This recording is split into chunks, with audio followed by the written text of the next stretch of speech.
말씀의 제목은 복음으로 교제하다라는 말씀으로 함께 나누겠습니다. 우리가 지난 시간에 보았던 것처럼 바울은 옥에 갇힌 상태에서 지금 빌립보 성도들에게 목양하기 위해서 편지를 쓰고 있습니다. 그런데 바울의 그 편지 내용을 보면 참 이상합니다. 옥에 갇혀 있고 바울도 자칫 판결이 이상하게 나면 죽을 수도 있어요. 그런 상황인데 자신의 안위를 돌아보지 않아요. 그리고 더군다나 오늘 말씀을 보면 기도한다라고 되어 있는데 누구를 위해서 기도하냐면 자신을 위하여서 기도하지 않습니다. 4절에 보면 간구할 때마다 이렇게 되는데 간구는 기도죠. 그런데 이상하게 빌립보 성도들을 위하여서 기도하고 있다라고 말하는 것이죠. 형편은 누가 좋습니까? 빌립보 성도들이 훨씬 좋아요. 빌립보 성도들은 지난주에 말씀드린 것처럼 로마 시민권자들이 대부분이고 굉장히 생활이 윤택하고 풍족한 사람들입니다. 그런데 바울은 옥에 갇혀 있어요. 그런데 옥에 갇힌 사람이 자유인들에게 그 자유인들을 위해서 기도하고 있다. 이건 너무 이상합니다. 그리고 또 뭐라고 했냐면 기쁨으로 항상 기도한다라고 하는 것입니다. 의무감에 사로잡혀 기도할 수 있어요. 목회자인 저도 교우들을 위해서 기도할 때에 의무적인 면이 없지 않아 있습니다. 그런데 바울은 의무감으로 기도하지 않아요. 기쁨으로, 더군다나 항상 기쁨으로 기도한다 이렇게 말한다는 거죠. 이 점이 너무 이상해요. 이거 가시가 아닌가라는 생각이 들 정도로 왜 바울은 이렇게 할 수 있을까라는 거죠. 여러분들이 옥에 갇혀 있는데 옥 밖에 있는 자를 위하여서 기도하고 그들을 생각할 때 감사하고 그들을 위하여서 항상 기뻐하고 있다라는 게 이게 가능한 일일까요? 근데 바울은 그렇게 하고 있다라고 말씀하고 있는 겁니다. 오늘 여기에서 바울에게는 있지만 우리에게 없는 것을 찾아야 됩니다. 그것이 오늘 말씀에 감추어져 있어요. 먼저 이제 하나씩 말씀을 보시면 바울은 제일 먼저 감사가 나옵니다. 3절을 보십시오. 어떠할 때 감사하다고 이야기합니까?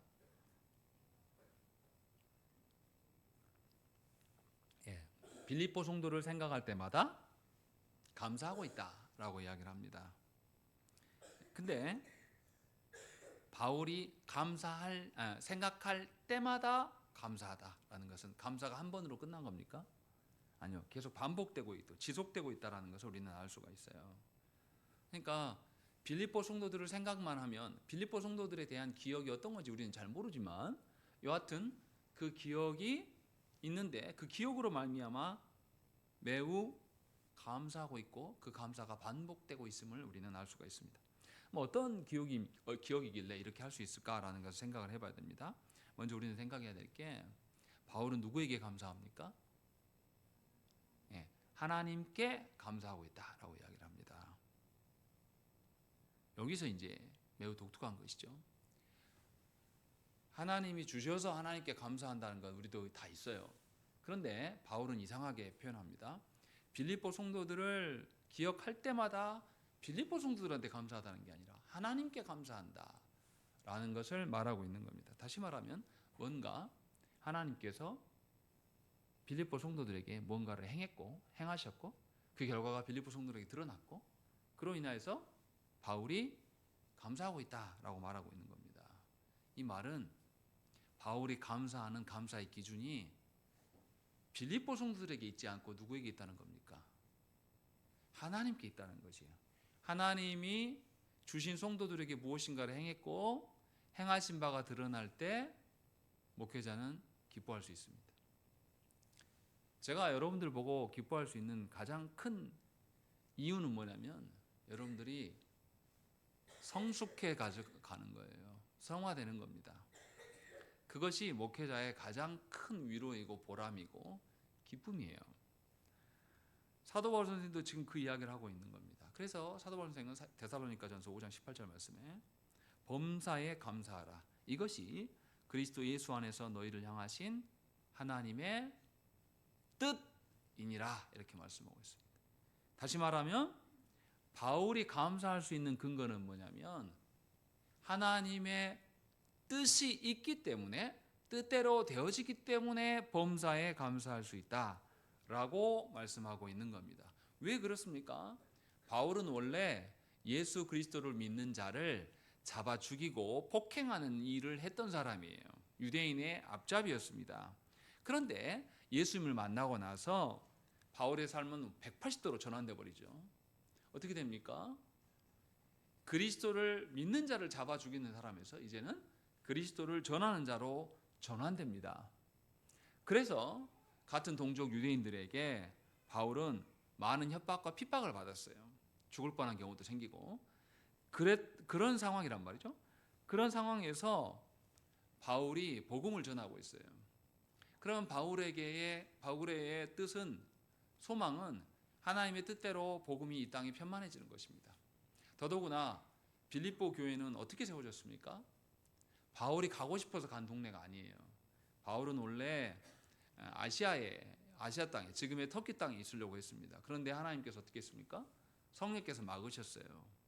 그리고 하나님께서 꿈속에서 물 건너 사람이 자꾸 건너오라고 하는 것들을 보여주셨다는 것이죠. 그래서 바울은 빌립보로 건너갔어요. 그 첫 도시가 빌립보였고, 갔는데 우리가 지난주에 말씀드린 것처럼 어땠습니까? 바울이 환대받았습니까? 아니에요. 귀신 들린 사람으로 인하여서 그 귀신을 쫓아내고, 그래서 그 주인들로부터 고소를 받고 옥에 갇히는, 복음의 시작부터 좋지 않았던 동네입니다. 그런데 그런 동네에 복음이 들어가게 되고, 복음으로 인하여서 세워진 교회가 하나님 보시기에 합당한 모습으로 세워져 갈 때 바울의 기쁨이 얼마나 컸겠습니까? 그러니까 바울은 비록 빌립보에서 옥에 갇히는 수모도 당하고 고난도 당했지만, 또 매도 맞고 그런 일을 겪었지만, 바울에게 있었던 그 소중한 꿈은 뭐냐면 하나님의 복음이 그 땅에 뿌려지고 그 뿌려진 복음들이 자라나서 열매를 맺는 겁니다. 바울이 바라는 것은 바로 그거였어요. 그래서 빌립보 성도들이 그 바울이 염원하는 것에 함께하고 있어요. 그래서 뭐라고 되어 있습니까?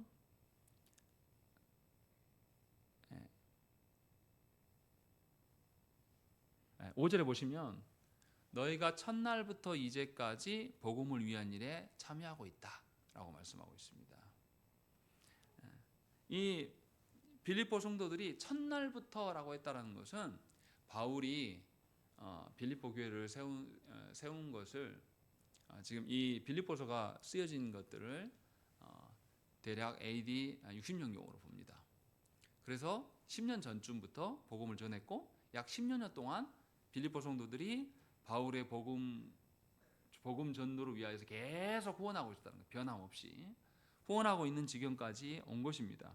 그래서 바울이 생각할 때는 빌립보 교회 생각하면 그 시작과 그 과정이 매우 험난하고 놀랍게 하나님 인도하심이 있었는데 놀라운 열매를 맺었고, 이들이 한결같이 이제는 복음에 자기들만 성도로 자란 것만이 아니라 복음 사역에 함께 참여하고 있는 구조로 지금 바뀌어 있습니다. 그래서 바울은 빌립보 교회를 생각만 하면 하나님께 감사할 수밖에 없어요. 자신이 정한 동네도 아니었고 하나님 가라해서 가신 곳이고, 그곳에서 고난을 받았으나 놀랍게 빌립보 교회가 아름답게 세워져 갔고 함께 복음에 동참하는, 그래서 바울은 이 빌립보 교회를 생각하면 그냥 성도가 아니라 함께 하나님의 그 복음을 전하는 동역자로서의 교회로 되어져 있는 것입니다. 그래서 바울은 빌립보 교회를 생각할 때마다 하나님의 은혜와 하나님의 역사하심을 떠올릴 수밖에 없는 것입니다. 바울에게 빌립보 교회는 그런 교회인 것이에요.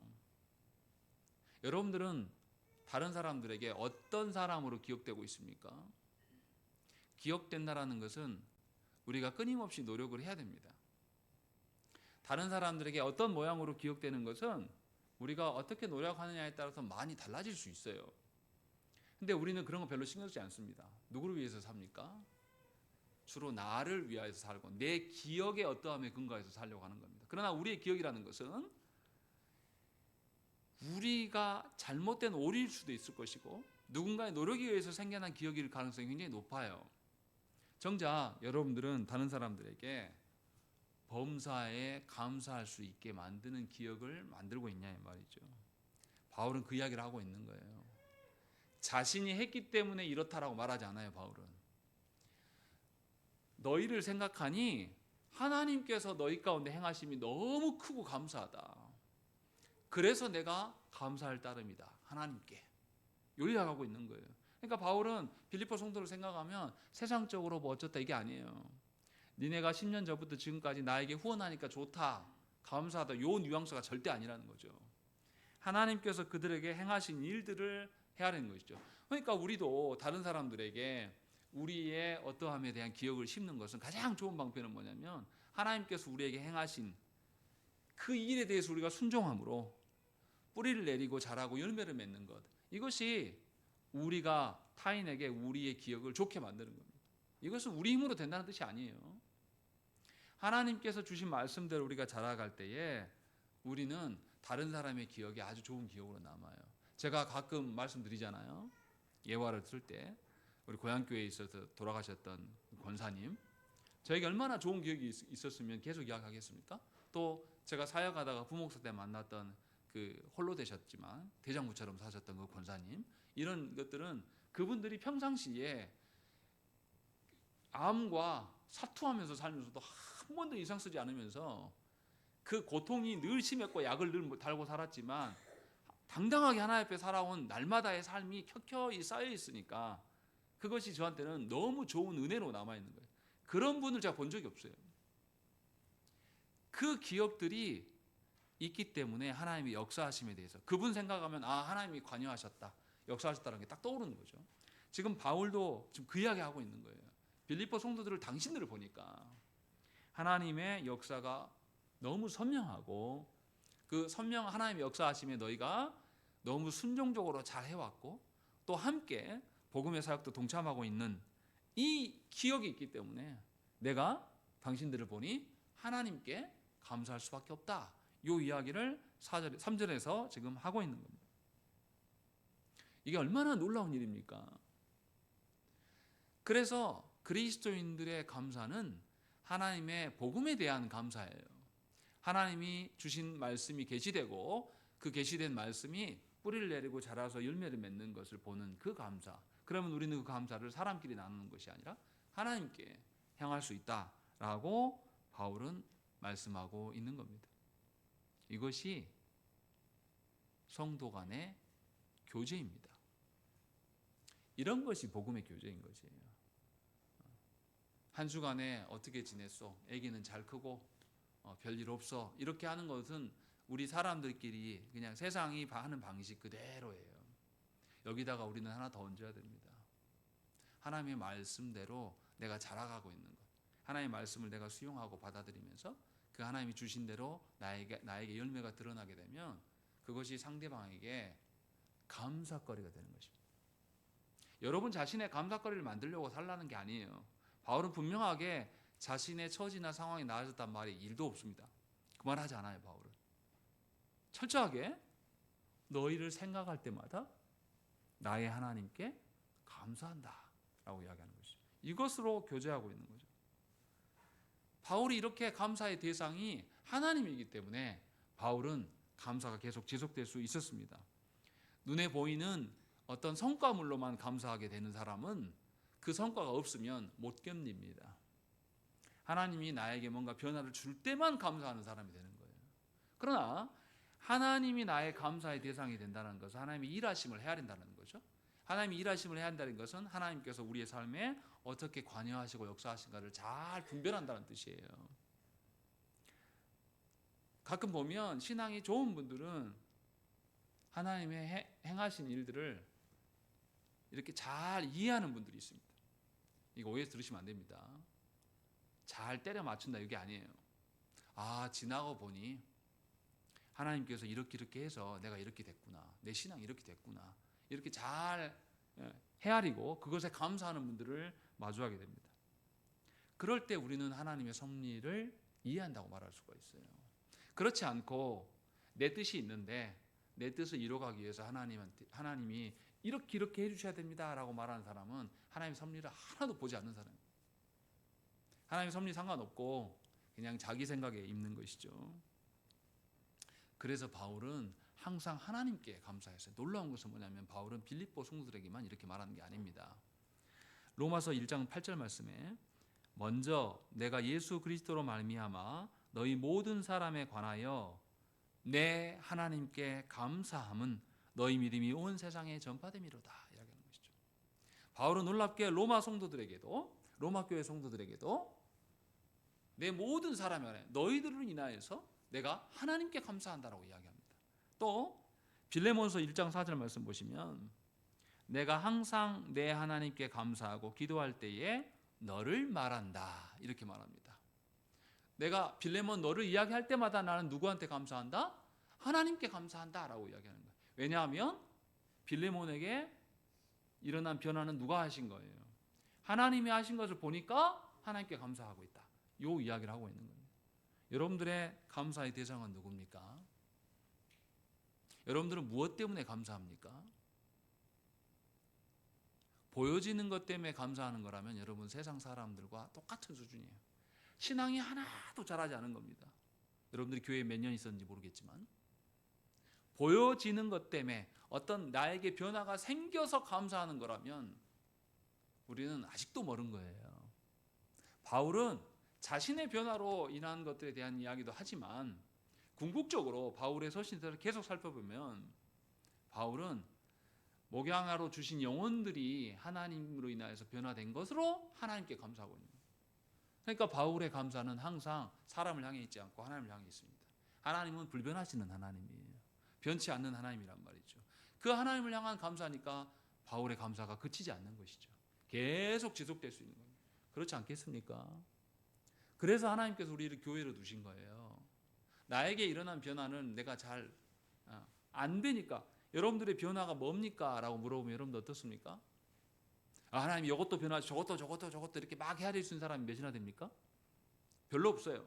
그런데 우리 각자에게 하나님께서 변화시킨 것에 대해서 우리가 교회로 모여서 하나씩 드러내다 보면 감사거리가 엄청 풍성해집니다. 바울은 이 방식을 쓰고 있는 거예요. 그러니 우리는 서로를 바라보면서 서로에게서 뭘 발견해야 됩니까? 하나님께서 행하신 변화를 발견하는 거예요. 그러할 때 감사를 지속할 수가 있는 것입니다. 그러할 때 상대를 그 사람의 수준으로 대하지 않고 하나님의 행하심으로 대할 수 있게 되는 거예요. 이것이 놀라운 바울의 태도입니다. 그리고 4절 보십시오. 바울은 또 그들을 위해서 기도해요. 간구할 때마다 너희 무리를 위하여 기쁨으로 항상 간구한다라고 이야기를 하고 있습니다. 이상하지 않습니까? 바울은 자신을 위해서 기도해도 쉽지 않은 상황이에요. 그런데 바울은 빌립보 성도 모두를 위해서 기도하고 있다라고 이야기하고 있습니다. 그런데 보십시오.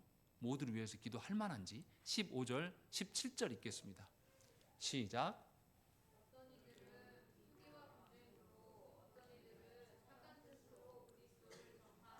17절.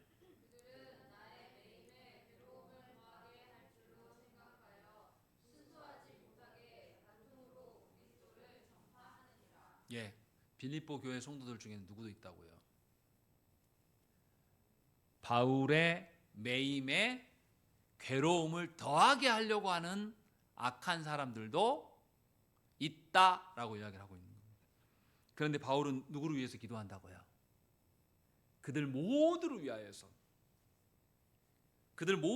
기도하고 있다라고 이야기를 합니다. 이게 얼마나 놀라운 내용입니까? 우리는 누구를 위해서 기도합니까? 일단은 그 다음에요. 내 새끼들, 내 남편, 내 아내 이렇게 기도하지 않습니까? 우리의 기도의 대상은 누굽니까? 나하고 친하고 내가 좋아하는 사람들이. 근데 바울은 그렇게 기도하지 않습니다. 바울이 매여 있어서 갇혀 있어도 괴로운데 그 갇힌 것에다가 더 괴로움을 더하게 하려고 나쁜 방편으로 순수하지 못하게 다툼으로 그리스도를 전파하는 자들을 위해서도 기도하고 있음을 우리는 알아야 됩니다. 왜 바울이 이렇게 기도할까요? 마태복음 5장 44절 말씀 보시면 나는 너희에게 이르노니 너희 원수를 사랑하며 너희를 박해하는 자를 위하여 기도하라 라고 주께서 말씀하셨기 때문이에요. 누구를 위해서 기도하라고요? 너희를 박해하는 자를 위하여서 기도하라고 말씀하고 있는 거예요. 여러분들 마음에 좋고 사랑스럽고 그런 자를 위해서 기도하지 않아요. 예수님은 원수를, 나를 못 살게 굽고 나를 하찮게 여기는 그 사람을 위하여서 기도하라고 이야기하는 겁니다. 왜 주님이 이렇게 당당하게 말씀하실 수 있습니까? 예수께서 언제 우리를 사랑하셨습니까? 우리가 하나님과 원수 되었을 때에 우리를 사랑하셨습니다. 우리가 하나님 앞에 보시기에 좋게 회개하고 돌아와서 자기 자신을 내어주신 것이 아니에요. 우리가 누가복음도 계속 읽고 있지 않습니까? 제자들이 예수님이 누군지 압니까? 모릅니까? 전혀 못 알아듣습니다. 계속 인간적인 방식만 취해요. 그런데도 주님은 그들을 위하여서 어떻게 돼요?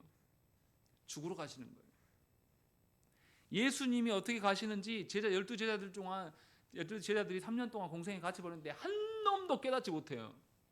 오히려 그 중에 반역자도 있습니다. 주님은 처음부터 반역자도 알았을 거예요. 그런데 그들을 위하여서 부르고 그들을 위해서 기도하셨다는 것이죠. 그리고 원수 되었을 때에 그 원수된 우리를 위하여서 자신의 생명을, 하나님 되심을 포기하면서 우리 가운데 오셨다는 것이죠. 그리고 예수님은 지금도 하나님의 말씀을 전혀 들어쳐먹지 않는 우리를 위하여서 지금도 성부 옆에서 변호하고 계셔요. 누구를 위하여서요? 하나님의 말씀에 대적하는 우리를 향해서. 하나님의 말씀에 그렇게 들어도 다 듣고 던져버리고 아예 마음에 세우지 않는 우리를 향하여서 주님은 지금도 기도하신다는 것이죠. 주께서 그렇게 기도하신다면 우리도 그렇게 기도해야 된다고 바울은 이야기를 하고 있고 또 그렇게 몸소 보이고 있는 겁니다. 저와 여러분들이 기도를 점검하셔야 돼요. 굉장히 이기적으로 나를 위하여서, 내가 사랑하는 사람들을 위해서 기도하는 것은 합당한 기도가 아닙니다. 주께서 분명하게 너희를 박해하는 자를 위하여서 기도하라 라고 주님은 분명하게 말씀하고 있는 것입니다. 또 바울의 기도가 독특한 점은 간구한다라고 이야기하고 있습니다.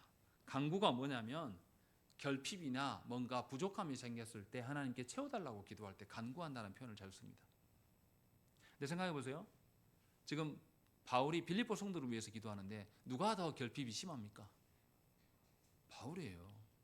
누가 봐도 바울입니다. 그런데 어떻게 결핍이 있는 자가, 자유자들에게 결핍이 있는 자가 더 풍족한 자를 위해서 기도합니까? 바울이 기도하는 것의 내용은 뭘까요? 세상의 자유나 세상의 풍족함을 향한 기도일까요? 그럴 리가 없습니다.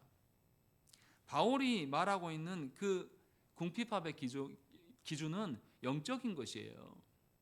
바울이 옥에 갇혀 있고 가진 것이 없다 할지라도 하나님 주시는 평안함과 감사는 누가 더 풍성합니까? 바울이 항상 풍성하게 넘치는 거예요. 그러니까 여러분들이 바른 신앙을 가졌다면 여러분들의 처지에 따라서 기도하는 게 아니라 여러분들이 하나님 앞에서 말씀의 깨달음과 하나님의 은혜를 더 누린 사람이 누리지 못한 나를 핍박하는 자를 위해서 기도하는 것이 정상이라고 말씀하고 있는 거예요. 그래서 우리는 누구를 참아줄 때도 하나님 앞에서 하나님 받은 은혜를 헤아리면서 내가 얼마나 많은 것을 받았는가를 헤아리면서 내 원수를 위해서 기도할 수가 있는 겁니다. 나를 싫어하는 사람을 위해서 기도할 수가 있는 거예요. 그것이 바울의 기도다라고 이야기하고 있고, 4절 말씀 특징은 항상 어떻게 기도한다고요? 기쁨으로 기도한다라고 말씀하고 있는 것입니다.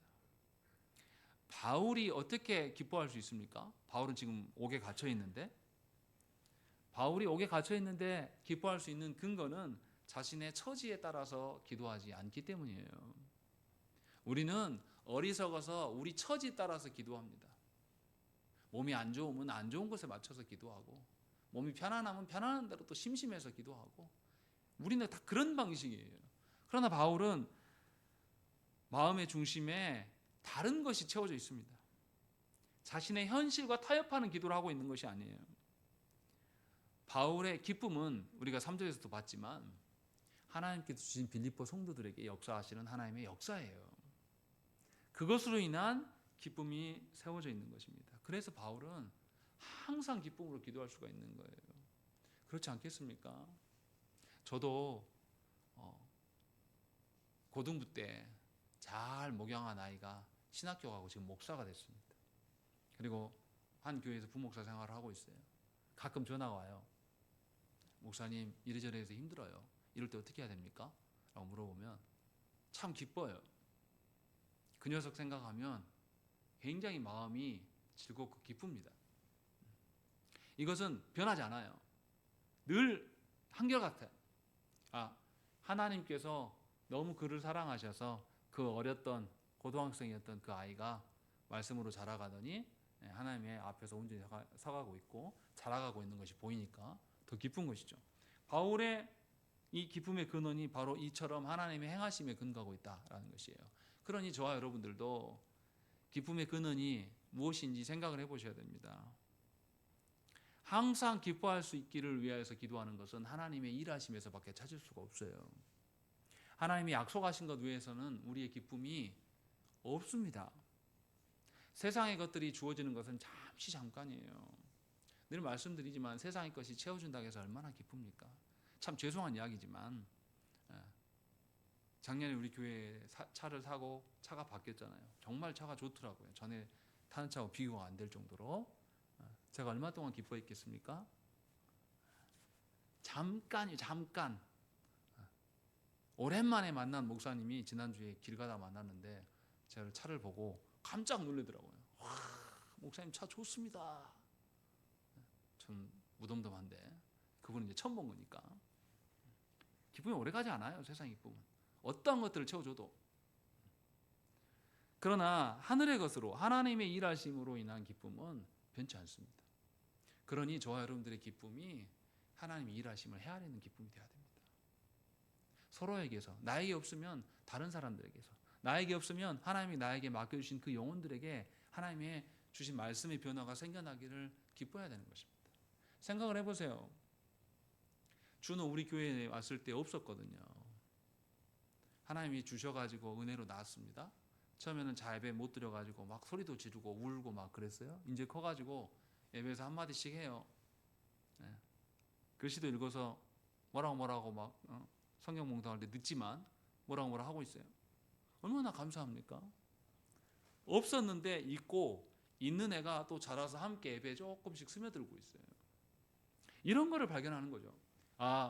나는 몰랐는데 하나님께서 우리 교회 가운데 그 영혼들에게 하나님 하시는 것이 있구나 라는 걸 발견하는 것. 바울의 기쁨은 바로 그런 겁니다. 그 이야기를 우리에게 말씀하고 있어요. 그리고 5절 보십시다.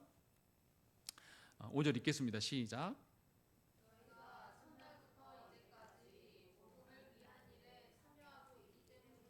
예, 바울은 분명하게 이제 기쁨의 근거를 구체적으로 제시합니다. AD 50년경에 빌립보 교회를 개척했고 지금 60년경에 이 빌립보서를 쓰고 있으니까 약 10년 동안 복음 전파에 이 빌립보 성도들이 참여하고 있다고 말씀하고 있어요. 다시 말하면 빌립보 성도들의 그리스도를 향한 첫사랑이 변함이 없이 여전히 유지되고 있는 겁니다. 이것에 바울은 기쁨의 근거를 삼습니다. 이들이 변질되지 않는 것. 두 번째로 이들이 무엇에 힘쓰고 있다고 말합니까? 복음을 위한 일에 참여하고 있다라고 하는 것이 얼마나 감사합니까? 이 어떤 이들은 교회 안에서 은혜 받으면 자기 은혜 받은 것에 대한 열정을 쏟고 싶어요. 근데 엉뚱한 일에 쓰는 분들이 있습니다. 간혹 보면 참 안타까워요. 예를 들어서 뭐 교회 건물을 지어야 됩니다. 아니면 뭐 목사님 우리 교회 차가 오면 더 큰 차를 사야 됩니다. 이런 쓸데없는 거 별로 중요하지 않거든요. 근데 그런 일에 열정을 쏟아내는 분들이 있어요. 제가 충격 먹었던 게 부목사에 어떤 교회 갔더니 중고등부 애들이 전부 춤만 추고 있는 거예요. 모이면 뭐라 그러냐면 야, 너 왜 그렇게 춤 열심히 추냐? 사명이래요. 기가 막혔습니다. 이것은 열정만 있고 방향이 없는 거예요. 열정만 있고 합당한 열정을 쏟아놓을 곳이 없으면요 정말 무서운 공동체가 됩니다. 그런 것은 거짓 선지자가 와서 거짓된 복음을 전하면 거기가 홀라당 넘어갈 교회들이에요. 이단의 밥이 되는 교회입니다. 한국 교회는 그런 교회가 너무 많아요. 그런데 빌립보 교회를 보십시오. 이들이 어디에다 열정을 쏟고 있습니까? 복음에다 쏟고 있는 거예요. 이건 정말 감사할 일이에요. 다른 일이 아니라 보세요. 바울이 성도들에게 복음을 전했어요. 복음을 전했는데 이 빌립보 성도들이 복음을 받고 자라고 열매를 맺고 이제 뭔가 자기들이 누군가를 섬길 수 있는 구조가 되니까 이들이 이 섬김을 어디다 쏟고 있냐면 또 다른 복음에 쏟고 있어요. 바울이 얼마나 위로가 되고 힘이 되겠습니까? 이 이야기를 지금 하고 있는 겁니다. 열정보다 방향이 훨씬 중요한데 빌립보 성도들은 이 방향이 복음으로 딱 고정되어 있는 것입니다. 이게 놀라운 일이에요. 제가 너무나 안타깝게 여기는 것은 뭐냐면 조국교회 안에 정말 교회들이 재력뿐만 아니라 인적 자원들이나 이런 것들이 넘쳐납니다. 그런데 기가 막힌 것은 뭐냐면 그 넘쳐나는 열정과 에너지를 쓸 곳을 못 찾아서 부패하는 데 씁니다. 이게 교회인지 세상인지 알 수 없는 곳에 쓰는 거예요. 제가 기가 막히게 슬픈 것은 뭐냐면 성탄절이 다가오면 가요 개사해가지고 가사만 바꿔가지고 막 나이 먹은 사람들 막 30대 40대까지 와가지고 여기 막 애기들처럼 치장하고 와서 막 춤추고 난리치. 그 에너지를 왜 거기다 씁니까? 분통이 터져요. 하나님이 우리에게 주신 것이 막 교회 안에 넘쳐나요, 자원이. 그런데 그걸 가지고 복음을 전하고 영혼을 세우는 일에 쓰지 않습니다. 놀라울 정도로 안 씁니다. 그래서 조국교회 대부분의 성도들이 전도할 줄 몰라요. 복음으로 자기가 믿는 하나님에 대해서 어떻게 말할지도 모릅니다. 이건 심각한 거예요. 수십 년 예수를 믿었는데 그 예수에 대해서 누가 물어봐도 변호할 줄 모릅니다. 이것은 열정을 하나님이 주신 에너지를 다 엉뚱한 데다가 불살라버린 겁니다. 지금 한국교회가 그러고 있는 거예요. 그래서 교회들이 변질된 모습을 드러내는 겁니다. 에너지, 자원이 넘쳐나니까 그 자원을 이제 누가 갖고 싶어 하잖아요. 자원이 넘쳐나니까 그 자원을 아낌없이 영혼 살리는 데 계속 쓰고 있었다면 자원이 남아나지 않잖아요. 그럼 계속해서 복음에 대한 것들이 확장되었을 거 아닙니까? 그런데 교회가 그 일을 멈추니까 자원이 남아 돌아요. 도둑놈들이 중간에 생기는 겁니다. 저 자원을 내가 가져야 되겠다라는 인간들이 교회 안에 생겨나는 거죠. 그게 세습이고 그게 횡령이에요. 저 여러분들이 이거 많이 보지 않습니까? 이제는 세습이 놀라운 단어도 아니에요. 이제는 너무 많이 하니까. 최근에 어떤 교회 목사님이 자기 아들 분립개척 한다고 40억 교회에 달라고 그랬대요. 아주 떳떳하게. 근데 그 목사님이 교계에 굉장히 신학적으로도 개혁파 내에서도 존중받는 목사님이에요. 충격적이었습니다. 이게 우리 시대의 열정만 넘쳐나는 교회 모습입니다. 복음으로 향해야 될 우리의 에너지가 전부 다 엉뚱한 게 가고 있어요. 여러분들은 어떠십니까? 여러분들의 기쁨의 근거는 정말 복음입니까? 여러분도 기쁨의 근원이 복음이 아니라면 하나님께서 주신 것들로 여러분들은 변질되기 시작할 거예요. 저는 그것을 굉장히 경계하고 위험스럽게 생각해요. 생각을 해보십시오. 우리 앞전 선배들 교회 어떻게 이루었습니까? 저는 어렸을 때 다 눈으로 봤어요. 그 작은 예배당 하나 지으려고 전교인이 나와서 추운데 산에 올라가가지고 썩은 나무 다 들쳐내고 잘라내고 몸으로 뛰면서 벽돌 한 장 한 장 값 모아가지고 예배당 겨우겨우 지어가지고 교회가 존속됐어요. 그렇게 세워진 교회에 저와 여러분들이 살아왔던 겁니다. 근데 그렇게 몸으로 자기 몸을 들이면서 하나님께 헌신하는 사람이 이 시대에 누가 있습니까? 바라지도 않아요. 우리는 그럴 줄 몰라요. 하나님께서 주신 것이 엄청 많은데 그 중에 내 것 내기도 안 깎고 주고 싶지도 않고 우리가 하나님께 내민다라는 것은 내 것 중에 일부 툭 던져주는 거, 그냥 돈으로 던지고 마는 것. 그러니 우리가 부패하지 않을 이유가 뭐 어떻게 돼요? 어떻게 부패하지 않을 수가 있습니까? 앞으로 교회는 계속 부패할 겁니다. 왜냐하면 하나님이 주신 것으로 우리는 복음을 향하지 않아요. 너무나 슬퍼요. 한국 교회는 부유합니다. 넘쳐나요. 그런데 이 기쁨의 근원이 복음에 있지 않다라는 것입니다. 바울은 지금 그 이야기하고 있는 거예요. 생각을 해보십시오. 자기가 목양한 영혼들이, 자기 자녀들이 복음을 줬는데 복음을 받아먹고 또 다른 복음을 전하기 위한 자로 같이 함께 서서 같이 동역한다고 생각해 보십시오. 얼마나 기쁘겠습니까? 얼마나 즐겁겠어요? 분명하게 바울은 빌립보 성도들에게 이 마음을 느끼고 있는 겁니다. 그렇지 않고 교회의 섬김을 사람의 친분관계나 사람 간의 의리 때문에 누군가를 도와주고 섬기게 되면 반드시 부패합니다. 우리 교회에 후원하는 교회들이요, 정말 저는 그 의도를 묻고 싶을 때가 있어요. 정말로 하나님 나라의 동일한 교회를 보고 우리 교회를 후원하는 것인지, 아니면 제가 누구 아들이기 때문에, 누구 관계자기 때문에 후원하는 것이라면, 제가 그게 발견되면 제가 정중히 전화해서 지금까지 후원해 주셔서 감사합니다, 그만하셔도 될 것 같아요, 저는 이야기 하거든요. 그런 교제가 돼야 됩니다. 그런 헌신이 돼야 돼요.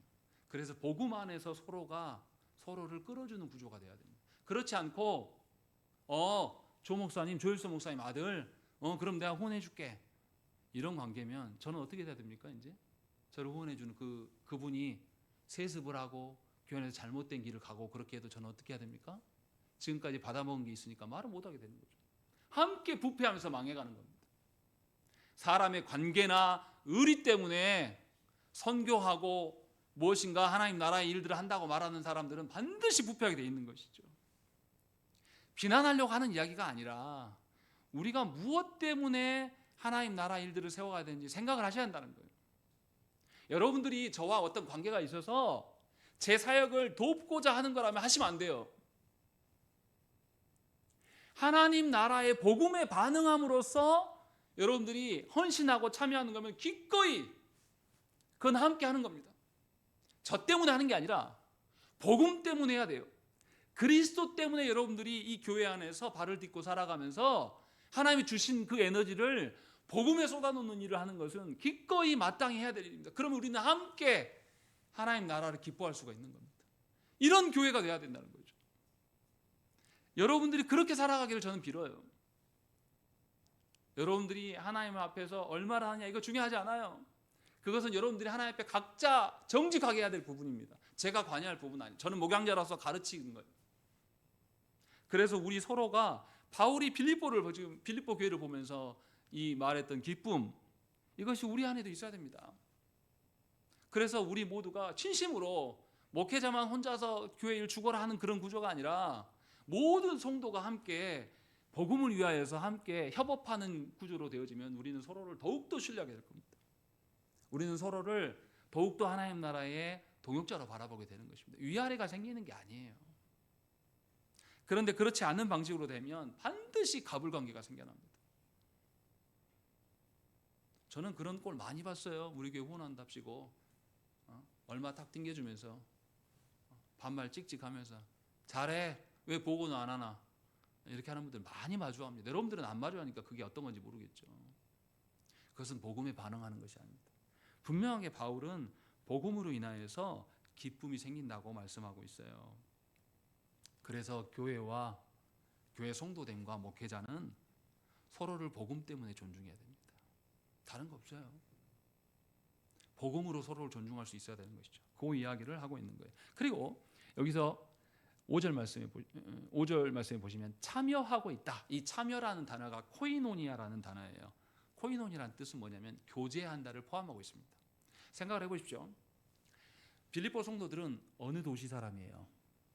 빌립보 도시의 자랑거리는 뭡니까? 로마 시민권자라는 자랑이에요. 자부심.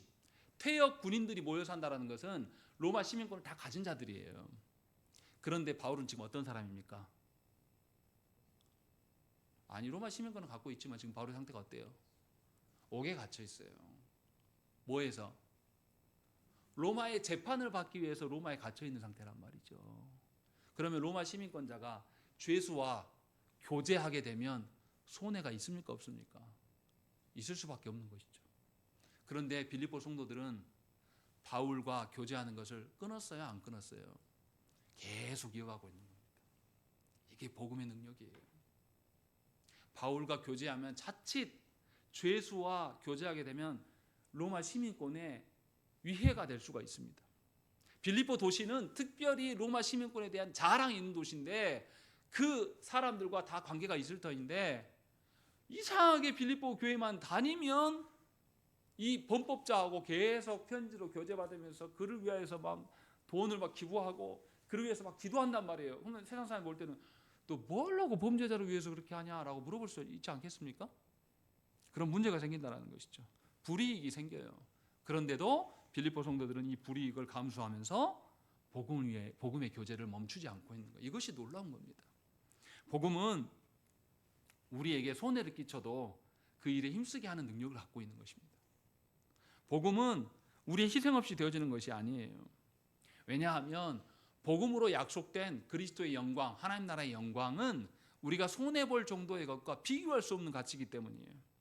그래서 복음으로 인하여서 교제된 사람들은 어떠한 걸림돌에도 넘어지지 않아요.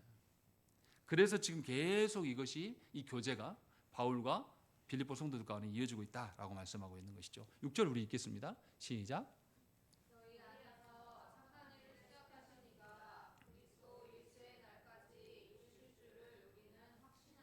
예, 여기서 두 가지가 놀라운 겁니다. 처음에는 착한 일이라고 되어 있습니다. 착한 일이 뭘까요? 착한 일이 뭡니까? 복음이에요. 복음 전파에 참여하는 것. 뭐 오해하시면 안 돼요. 교회 다녀서 뭐 법을 잘 지켜라, 남한테 양보해라, 따뜻하게 배려라, 이런 게 아니에요. 이 말하고 있는 게 아닙니다.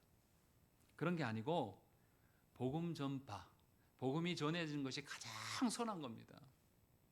이 일에 그 일을 누가 시작하게 하셨어요? 그리스도께서 시작하게 하셨어요. 그런데 그 그리스도께서 시작하신 분이 언제 마지막까지 이루실 것을 확신한다라고 이야기하는 거예요. 다시 말하면 시작과 끝이 누구에게 있다라는 거예요. 예수 그리스도께 있다라고 이야기를 하고 있는 겁니다. 이것이 가장 안전한 방식입니다. 우리의 사역의 시작은 우리가 하고 싶어서 하면 안 됩니다. 하나님께로부터 시작돼야 돼요. 그리고 마지막까지도 하나님께서 약속되어질 것을 믿으면 우리의 사역은 멈추지 않고 계속 지속될 겁니다. 근데 그게 아니고 여러분들이 정해놓은 방식으로 행하게 되면 문제가 생기게 되는 거예요. 여러분들 누구에게 복음 전해봤습니까? 제가 오늘 병원에 갔는데 기독병원에 가서 이제 진찰 받으려고 기다리는데 어떤 분이 건빵에다가 이렇게 진료 받은 사람한테 와서 조용히 와가지고 예수 믿으세요? 이렇게 말하니까 할아버지가 에이 안 믿는다고. 제가 바로 옆에 있었거든요. 저한테도 오시더라고요. 아 목사입니다. 그러니까 아 그러시냐고. 그랬더니 건빵을 저한테 딱 주세요. 제가 아유 너무 고생하시는데 우리에게 받으면 안 된다. 전도하는데 쓰시라. 그래도 아이 목사님 그래도 받으세요. 드릴 게 이거밖에 없네요. 그러고 가시더라고요. 그분이 자기가 사랑하고 좋은 사람에게 복음 전합니까? 그분은 진짜 누군지도 모르는 사람에게 복음을 전하고 있더라고요. 무색함을 당하면서 할아버지 막 역정을 내더라고요. 소리를 지르면서 안 믿는다고. 우리가 정한 방식으로 복음을 전하는 것은 옳지 않아요. 복음의 대상자를 내가 정해놓고 이 사람 나하고 관계가 있는데 그것도 해야죠. 그러나 그게 주된 목적이 되어서는 안 된다는 거예요. 하나님께서 정하신 방식으로, 하나님 시작하신 방식으로 가는 것은 끝까지 완결을 하나님 지으실 겁니다. 하나님께 맡기라는 거예요. 지금 바울은 그 이야기하고 있는 거예요. 빌립보 성도들을 보니까 하나님이 시작하게 하셨잖아요. 우리가 다 아다시피 그 마을을, 빌립보 도시를 바울이 정한 것도 아니고 하나님이 정하게 하셨고 하나님이 그렇게 시작하셨는데 바울이 확신하고 있는 거예요. 너희 그렇게 하나님께서 시작하셨으니까 마지막까지도 어떻게 하신다? 반드시 너희 지킬 거다. 이 이야기를 바울은 확신으로 빌립보 성도들에게 전달하고 있는 겁니다. 이게 엄청난 위로예요. 바울이 가까이 가가지고 내가 가서 너희한테 말씀을 주고 막 기도해주면 좋을 텐데 이게 아니라 하나님께서 나는 떠나가고 없어도 누구는 계신다. 하나님 여전히 너희와 함께 계시지 않냐. 그러니 너에게 이상은 있을 리가 없다. 여전히 한결같다. 라는 이야기를 바울은 확신으로 전하고 있는 겁니다. 그래서 우리는 서로를 보면서 하나님의 일하심을 찾아야 되는 거예요. 그러할 때 우리는 하나님의 임재에 대한 확신을 갖게 되는 거예요. 한국교회는 그렇게 안 가르쳐 놓으니까 누가 있어야 돼요? 좋은 목사가 와야지만 교회가 된다고 생각하는 겁니다. 굉장히 수동적인 것이죠. 목사가 없다고 해서 거기에 하나님 안 계십니까? 누가 없다고 해서 그 교회가 하나님 안 계시냐고요. 그렇지 않는 거예요. 지금 바울은 그 확신을 지금 말하고 있는 거예요. 빌립보 성도 너에게 있어야 될 확신은 바로 하나님이시다 라는 이야기를 하고 있는 것이고, 또 그래서 뭐라고 되어 있습니까? 어떤 날까지 이루신다고요? 그리스도 예수의 날까지 이루실 것이다 라고 이야기하고 있습니다. 그리스도 예수 날이 언제입니까? 알아요? 몰라요? 모릅니다. 하나님 시작한 때는 알겠는데 하나님이 완성시킬 날 우리 알아요? 몰라요? 여러분 죽으라고 기도하잖아요. 남편을 위해서 또 특정 누군가를 놓고 기도하지 않습니까? 자녀를 위해서 기도하지 않습니까? 하나님 시작은 하셨어요. 언제인지 압니까? 모릅니까? 그리스도 예수의 날까지라고 말씀하고 있어요. 그러면 그 날이 누구 소관이라는 거예요? 하나님 소관이에요. 하나님이 정한 때까지 우리는 뭐 해야 됩니까? 믿고 기다려야 됩니다. 바울은 이걸 지금 이야기하고 있는 거예요. 너무나 많은 성도들이 못 기다려요. 누가 시작하니까? 내가 마음대로 시작해버렸잖아요. 하나님께 묻지도 않고. 내가 사랑하는 사람이 있으면 딱 정해놓고 이놈 놓고 내가 기도해야지, 이놈 놓고 내가 하나님께 간구해야지 하고 자기 마음대로 정했지 않습니까? 하나님 시작하신 겁니까? 하나님이 시작해 주시기를 구해야죠. 하나님이 시작하신 분은 절대 하나님 놓지 않으셔요. 그런 믿음이 있으면 우리는 기다릴 수 있어요? 없어요? 있단 말이에요. 내가 죽고 난 이후에도 하나님이 바꾸신대 라는 확신이 있으면 염려할 게 뭐가 있습니까?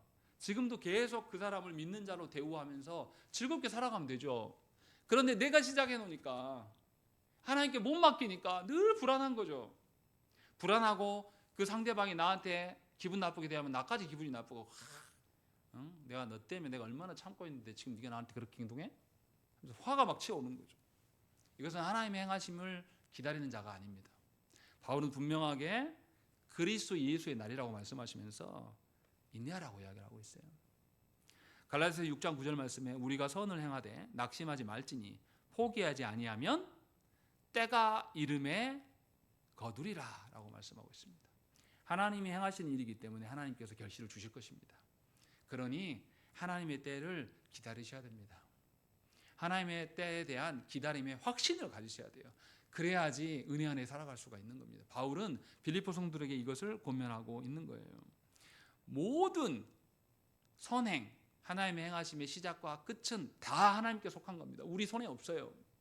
우리는 하나님이 시작하신 것을 깨닫게 해주기를 바라면 됩니다.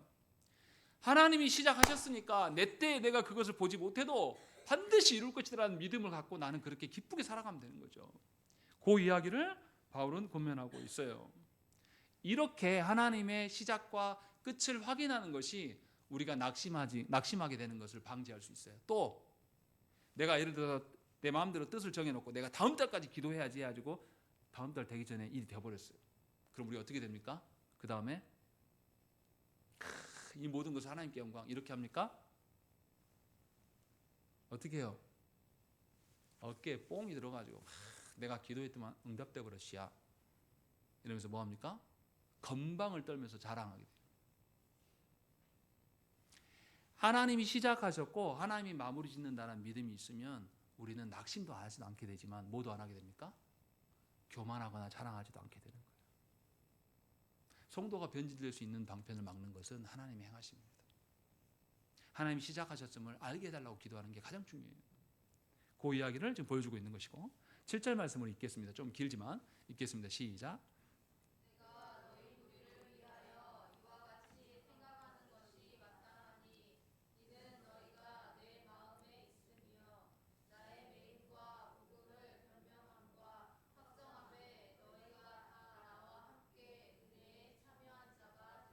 예, 바울은 7절에서 매우 확신을 두 가지를 설명하는 거예요. 생각도 하고 바울이 마음에 둔 것 누굽니까? 빌립보 성도들이에요. 바울의 마음에는 빌립보 성도들이 한가득 차 있습니다. 왜요? 왜요? 왜? 하나님의 행하심의 증거물들이거든요. 다른 어떤 게 아닙니다. 하나님의 행하심의 증거물이기 때문에 바울이 옥에 갇혀 있어도 바울은 즐거운 거예요. 기쁜 겁니다. 위로가 되는 겁니다. 내가 예수 그리스도를 만나고 나서 내가 그 전에 달려왔던 사람들이 너무 잘못돼서 동족을 버리고 동족과 원수가 되면서 예수 그리스도를 전하는 자로 죽을 둥 살둥하면서 살아왔단 말이죠. 그렇게 살아왔는데 아무 열매가 없다고 생각해 보십시오. 하나님 역사하심이 없었다고 생각해 보십시오. 얼마나 고되겠습니까? 그런데 바울이 그렇게 쭉 살아왔는데 지금 옥에 갇혀서 언제 죽을지 모르는 상황에 놓여 있지만 그 상황 속에서 빌립보 교회를 생각하면 생각할수록 어떻게 해요? 하나님 살아계시구나. 하나님 행하심이 너무 가득하다. 그래서 바울의 생각과 마음이 가득한 것은 빌립보 성도들입니다. 하나님의 일하심이에요. 이것을 이야기를 하고 있는 거죠. 여러분들은 무엇을 마음에 두고 있습니까? 여러분들은 무엇으로 위로를 받습니까? 이 밤에 물어봐야 돼요. 내 자신에게. 나는 도대체 무엇을 마음에 담고 있는가? 하나님의 일하심인가? 아니면 여전히 세상 속에 이루지 못한 그 허영과 허망인가? 아니면 세상 사람들로부터 인정받고 싶은 그 욕망에 찌들어 있는 것인가? 잘 생각해 보셔야 한다는 것이죠. 이런 것들은 우리를 위로하지 않아요. 더 괴롭게 만듭니다. 특히 남성들은 성공하고 싶은 열망이 강해요. 강하면 강한 사람들이 더 일을 못합니다. 그것에 주눅 들어 있어가지고, 욕망에 차 있어가지고, 자기가 남들보다 되지 못한 현실을 받아들이는데도 오래 걸려요. 이런 식의 인생을 사는 사람은 늘 패배자처럼 삽니다. 내가 아무리 계획을 세웠어도 하나님이 나를 하나님 나라의 일꾼으로 시작하셨으면 나는 거기에 맞춰서 살아갑니다. 거기에 그 하나님의 행하심을 내 마음에 담아두는 것이 내가 강박증에 걸리지도 않고 자유한 영혼의 상태로 살아갈 수 있는 가장 기초가 되는 것입니다. 바울은 지금 그 이야기를 하고 있는 거예요. 내가 복음 전하는 자 아니냐. 그런데 내 마음속에 누가 있다?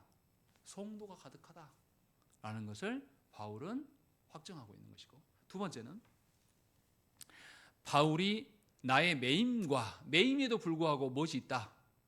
복음을 변명함과 확정함에 너희가 함께하고 있다라고 이야기를 하고 있는 겁니다. 복음을 변증한다라는 것은 복음을 증거하는 것이고, 확정하는 것은 복음을 전했는데 그 복음을 전한 대로 어떤 영혼들이 변화되고 자라나는 것을 보는 거예요. 이것을 지금 이야기를 하고 있는 것입니다. 그 복음을 변명하고 복음을 증거하고 복음이 자라는 것, 씨를 맺고 자라는 과정 중에는 반드시 희생이 따르고 손해가 있습니다. 왜냐하면 세상은 이 방식을 모르기 때문에 세상 사람들은 그렇게 살아가는 사람들을 받아들이지 않아요. 아마 빌립보 성도들은 더 심했을 겁니다. 그 잘난 도시에서 사느라고. 그런 희생이 있었는데 그들이 계속 할 수 있었던 건 무엇입니까? 그들에게 하나님의 일하심이 드러났기 때문이에요. 그들에게 하나님의 역사가 있었기 때문에. 그래서 마지막에 그들을 향해서 뭐라고 합니까? 나와 함께, 너희가 다 나와 함께 은혜에 참여한 자다라고 말씀하고 있는 것입니다. 이것이 가장 복된 길이에요. 예수께서 산상수훈의 말씀에서 뭐라고 말씀하십니까? 의를 위하여 박해받는 자는 복이 있나니 천국이 그들의 것입니다 라고 말씀하고 있는 겁니다. 이런 식으로 하나님의 복음의 역사함을 누리고 살아가는 사람은 이미 천국에 사는 사람입니다. 이미 천국의 삶을 지금부터 살아가고 있는 거예요. 그러니까 당연히 천국은 그 사람의 것이죠. 그래서 저와 여러분들은 분명하게 이야기해야 돼요. 내가 살아가고 있는 그 중심 안에 복음의 역동성이 있는가?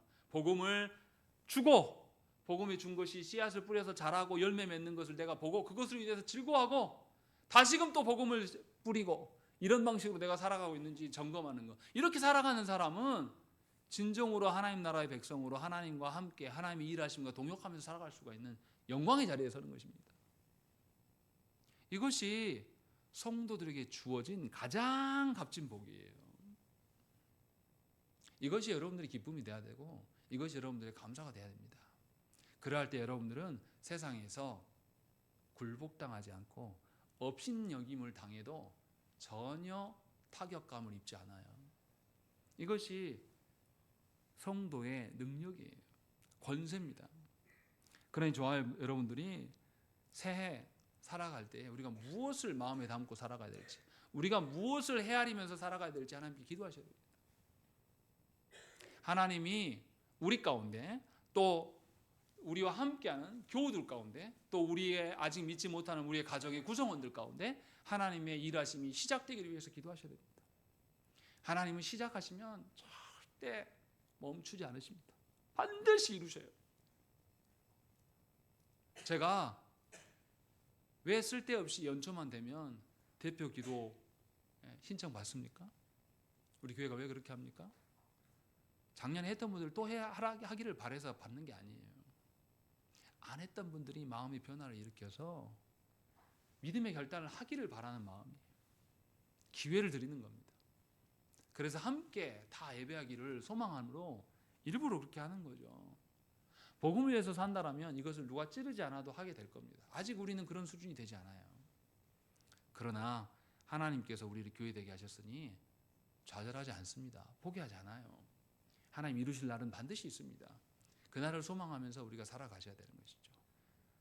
우리 모두가 하나님의 일하심 속에 사시기를 빕니다. 정말로 우리 안에 참된 교제가 복음으로 인한 교제가 드러나기를 원해요.